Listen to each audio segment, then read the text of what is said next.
Hey students, Pete Estabrook here. Let's go over intonation on the trumpet.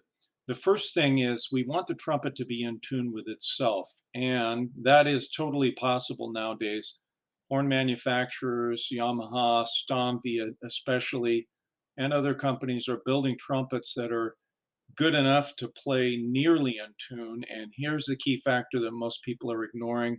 With the use of Reeves, sleeves, or Stomvie couplers, and having our mouthpiece adjusted to accept those couplers, you can correct the intonation to the point where it's down below the ability for a human to discriminate.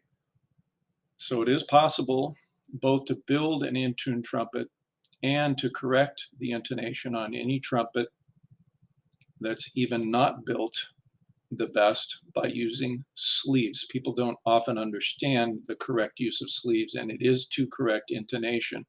The resulting resistance that we get once that correction has been made is the resistance that we get. So the purpose of the sleeves is not to adjust resistance or feel, it's to adjust intonation. This actually solves the problem of having to use first and third slides for about 99% of the time. There is a small scenario with C sharp at the bottom of the staff where that's very slightly within human discrimination. You can either adjust with your tongue or your embouchure very slightly to bring that just about 1 or 2 cents into perfect intonation, or you can choose to use the third slide. The other case scenario is depending on what kind of instrumental situation you're playing in, whether it's a brass group or if you're playing with strings as a trumpet player, you may need to adjust where you're sitting relative to those particular groups and also relative to where you are on a particular note within a chord. So we're talking about two different kinds of intonation. Not a lot of people discriminate and are able to even tell between those two things. But first, the trumpet must be in tune with itself, and second, we must be in tune with those around us relative to the chord tones that we're on.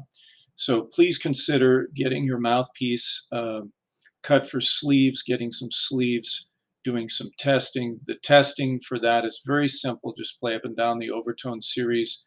The sleeve that gives you the most notes in tune overall through all of the harmonic series, that's the correct sleeve for you on that horn with that mouthpiece. If you change horns or you change mouthpieces, you need to change sleeves. It's not a one size fits all. Okay, so hopefully that'll give you some food for thought, and please consider that. Thanks.